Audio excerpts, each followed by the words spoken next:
नमस्कार दोस्तों, स्वागत है आपका सेना जॉब में। मेरा नाम है उत्कर्ष श्रीवास्तव और जैसा कि हम लोग सामान्य ज्ञान और सामान्य विज्ञान का महत्वपूर्ण क्वेश्चन जो कि पहले भी आर्मी के पेपरों में पूछे गए हैं उसकी सीरीज़ को हम कर रहे थे।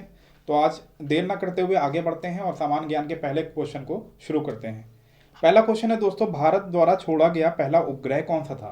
पहला ऑप्शन है रोहिणी, दूसरा ऑप्शन है आर्यभट्ट, तीसरा ऑप्शन है दोनों या चौथा है कोई नहीं। तो इसका सही उत्तर है दोस्तों आर्यभट्ट।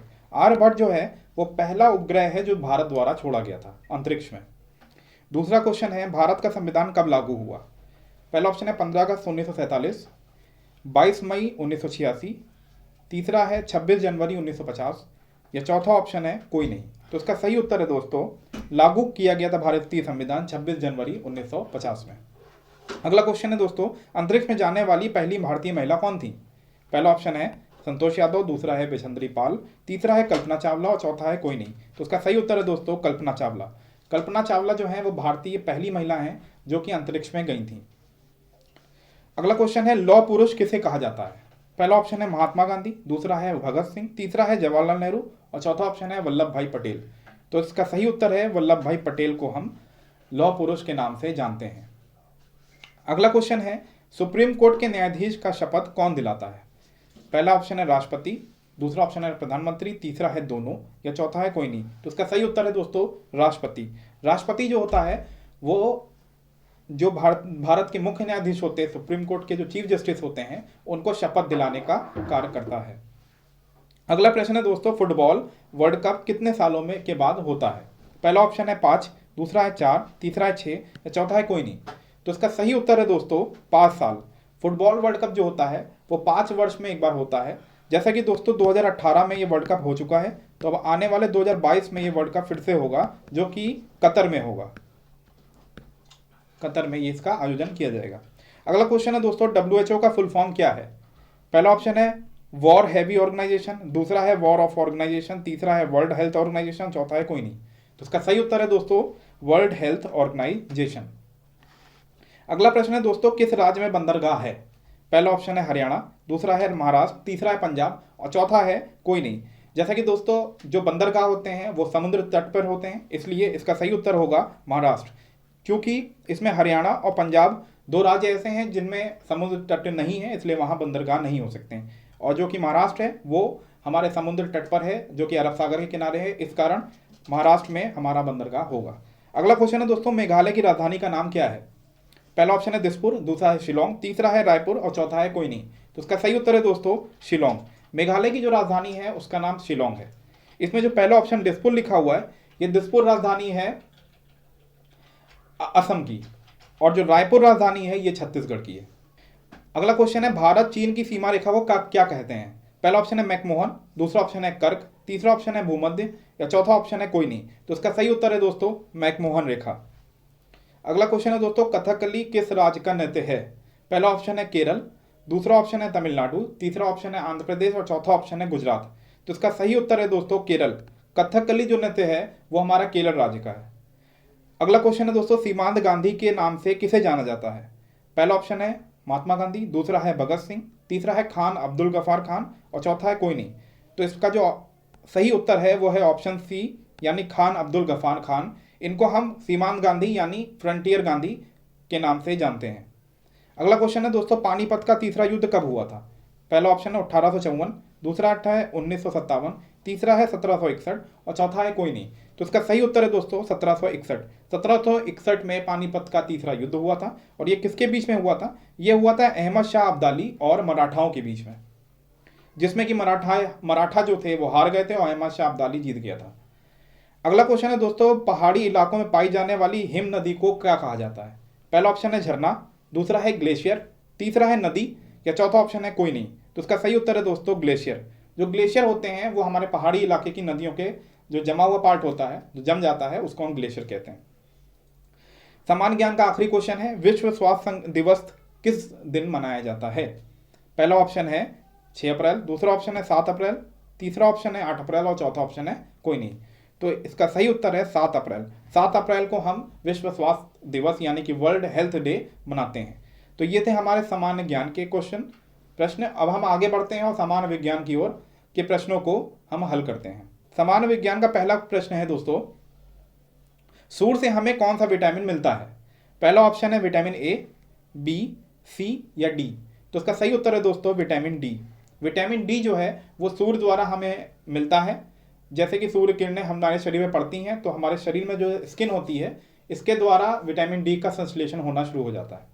अगला क्वेश्चन है दोस्तों, प्राथमिक रंग कौन से होते हैं? पहला ऑप्शन है लाल सफ़ेद नीला, दूसरा ऑप्शन है हरा पीला लाल, तीसरा ऑप्शन है लाल हरा नीला या चौथा ऑप्शन है कोई नहीं। तो इसका सही उत्तर है दोस्तों हरा पीला और लाल। अगला क्वेश्चन है दोस्तों, 746 वॉट किसके बराबर होता है? पहला ऑप्शन है 1 हॉर्स पावर, दूसरा है 2 हॉर्स पावर, तीसरा है 3 हॉर्स पावर और चौथा है कोई नहीं। तो इसका सही उत्तर है दोस्तों 1 हॉर्स पावर। 1 HP यानी 1 हॉर्स पावर जो होता है वो 746 वॉट यानी कि 746 वॉट के बराबर होता है। अगला क्वेश्चन है दोस्तों, ऊष्मा की इकाई क्या है? पहला ऑप्शन है जूल प्रति सेकंड, दूसरा है वॉट, तीसरा है किलो और चौथा है कोई नहीं। तो इसका सही उत्तर है दोस्तों कोई नहीं, क्योंकि ऊष्मा की जो इकाई होती है उसे हम जूल कहते हैं और क्योंकि ऑप्शन में वो नहीं है इसलिए इसका सही उत्तर होगा कोई नहीं। अगला क्वेश्चन है दोस्तों, घेंगा रोग किसकी कमी के कारण होता है? पहला ऑप्शन है आयोडीन, दूसरा है स्कर्वी, तीसरा है कैल्शियम और चौथा है कोई नहीं। तो इसका सही उत्तर है दोस्तों आयोडीन। आयोडीन जो कि नमक में पाया जाता है उसकी कमी से हमें घेंगा रोग हो जाता है, जिसमें यहाँ गर्दन में एक पार्ट जो होता है वो उसमें सूजन आ जाती है बहुत ज़्यादा, वो लटक जाता है सूज के। अगला क्वेश्चन है दोस्तों, पौधे अपना भोजन कौन सी प्रक्रिया द्वारा बनाते हैं? पहला ऑप्शन है वाष्पोत्सर्जन द्वारा, दूसरा ऑप्शन है स्टोमेटा द्वारा, तीसरा है प्रकाश संश्लेषण द्वारा, चौथा है कोई नहीं। तो इसका सही उत्तर है दोस्तों प्रकाश संश्लेषण द्वारा। अगला क्वेश्चन है दोस्तों, विद्युत जनरेटर कौन सी ऊर्जा प्राप्त करता है या देता है? पहला ऑप्शन है यांत्रिक ऊर्जा, दूसरा ऑप्शन है रासायनिक ऊर्जा, तीसरा ऑप्शन है विद्युत ऊर्जा और चौथा ऑप्शन है कोई नहीं। तो जनरेटर जो होता है दोस्तों वो विद्युत ऊर्जा यानी इलेक्ट्रिक करंट बनाता है, इसलिए इसका सही उत्तर होगा ऑप्शन सी विद्युत ऊर्जा। और अगला क्वेश्चन है, हीमोग्लोबिन किस में पाया जाता है? पहला ऑप्शन है त्वचा, दूसरा ऑप्शन है फेफड़े, तीसरा ऑप्शन है रक्त और चौथा ऑप्शन है कोई नहीं। तो इसका सही उत्तर है दोस्तों रक्त में। हीमोग्लोबिन जो होता है वो रक्त में पाया जाता है। अगला क्वेश्चन है दोस्तों, पहाड़ों पर सांस लेना कठिन होता है क्योंकि पहला पहाड़ों पर वायु दाब कम होता है, दूसरा ऑप्शन है पहाड़ों पर वायु दाब अधिक होता है, तीसरा है एक समान होता है या चौथा है कोई नहीं। तो इसका सही उत्तर है दोस्तों पहाड़ों पर वायु दाब कम होता है। अगला क्वेश्चन है दोस्तों, कौन सी धातु समान ताप पर द्रव होती है? पहला ऑप्शन है सोडियम, दूसरा है पारा, तीसरा है सोना और चौथा है कोई नहीं। तो इसका सही उत्तर है दोस्तों पारा। पारा यानी कि मरकरी, जो कि समान ताप पर हमारा द्रव अवस्था में होता है। अगला प्रश्न है, सौर ऊर्जा का मुख्य स्रोत क्या है? पहला है सूर्य, दूसरा है कोयला, तीसरा है हाइड्रोजन या चौथा है कोई नहीं। तो इसका सही उत्तर है दोस्तों हाइड्रोजन। सूरज पर जो है, सूर्य पर जो मुख्य ईंधन होता है वो हमारा हाइड्रोजन गैस होती है। अगला क्वेश्चन है दोस्तों, दमा से प्रभावित अंग कौन सा है? पहला ऑप्शन है फेफड़े, दूसरा है यकृत, तीसरा है हृदय और चौथा है कोई नहीं। तो इसका सही उत्तर है दोस्तों फेफड़े। दमा एक बीमारी है जिसमें सांस लेने में बहुत ज़्यादा दिक्कत होती है, तो वो बीमारी जो है वो फेफड़ों से संबंधित होती है। अगला क्वेश्चन है दोस्तों, कौन सी गैस जहरीली होती है? पहला ऑप्शन है ऑक्सीजन, दूसरा ऑप्शन है हाइड्रोजन, तीसरा ऑप्शन है कार्बन मोनोऑक्साइड या चौथा ऑप्शन है नाइट्रस ऑक्साइड। तो इसका सही उत्तर है दोस्तों कार्बन मोनोऑक्साइड यानी कि CO। ये हमारी एक विषैली गैस होती है यानी कि पॉइजनस गैस होती है। अगला क्वेश्चन है दोस्तों, जल में किस धातु की क्रिया के कारण हाइड्रोजन बनाई जा सकती है? पहला ऑप्शन है सोडियम, दूसरा है पोटेशियम, तीसरा है हाइड्रोजन या चौथा है कोई नहीं। तो इसका सही उत्तर है दोस्तों सोडियम। सोडियम से जल की अभिक्रिया करा के हम हाइड्रोजन गैस को उत्पन्न कर सकते हैं। अगला क्वेश्चन है दोस्तों, बिजली के बल्ब को भरने के लिए नाइट्रोजन की जरूरत क्यों पड़ती है? पहला ऑप्शन है बल्ब को अधिक प्रकाशित बनाता है, दूसरा ऑप्शन है जलन अवरोध के लिए, तीसरा ऑप्शन है हवा से भारी होता है या चौथा ऑप्शन कोई नहीं। तो इसका सही उत्तर है दोस्तों जलन अवरोध के लिए। अगला क्वेश्चन है दोस्तों, ऑक्सीजन की संयोजकता क्या है? पहला ऑप्शन है -1, दूसरा है -2, तीसरा है -5 या चौथा है कोई नहीं। तो इसका सही उत्तर है -2। अगला क्वेश्चन है, पौधे के हरे रंग को क्या कहते हैं? पहला ऑप्शन है आपका बायोफिल, दूसरा है क्रोमोसोम, तीसरा है हरा रंग या चौथा ऑप्शन है क्लोरोफिल। तो इसका सही उत्तर है क्लोरोफिल। क्लोरोफिल के कारण जो पेड़ों का हरा रंग आता है, पत्तियों में जो हरा रंग आता है वो क्लोरोफिल के कारण होता है और क्लोरोफिल में जो धातु मौजूद होती है उसको हम मैग्नीशियम कहते हैं यानी कि Mg। अगला प्रश्न है दोस्तों, सूखी बैटरी में कौन सी ऊर्जा इकट्ठी होती है? पहला ऑप्शन है यांत्रिक, दूसरा है विद्युतीय, तीसरा है रासायनिक और चौथा है कोई नहीं। तो इसका सही उत्तर है दोस्तों रासायनिक ऊर्जा। अगला प्रश्न है दोस्तों, तारों के सबसे बड़े समूह को क्या कहते हैं? जो सबसे बड़ा समूह होता है तारों का उसको हम क्या कहते हैं? पहला ऑप्शन है ग्रह, दूसरा है सूर्यमंडल, तीसरा है ब्रह्मांड या चौथा ऑप्शन है आकाशगंगा। तो इसका सही उत्तर है दोस्तों आकाशगंगा। आकाशगंगा जो होता है वो तारों का एक बहुत बड़ा समूह होता है। अगला क्वेश्चन और आज का आखिरी क्वेश्चन है, वनस्पतियों में जो पानी होता है उसके बहाव किसके द्वारा होता है?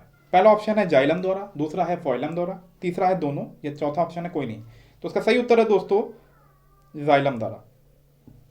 जो पेड़ पौधे होते हैं उनमें जो पानी का जो संचार होता है, जो ट्रांसपोर्टेशन होता है वो जाइलम द्वारा होता है, और जो खाने का जो संचार होता है वो हमारा फ्लोएम द्वारा होता है। तो ये तो दोस्तों हमारे सामान्य ज्ञान और सामान्य विज्ञान के बहुत इंपॉर्टेंट क्वेश्चन। आशा करता हूँ आपको हमारा वीडियो पसंद आया होगा। तो हमारे चैनल को सब्सक्राइब करें, वीडियो को शेयर करें और हाँ लाइक करना ना भूलें। तब तक के लिए अपना ध्यान रखें। जय हिंद।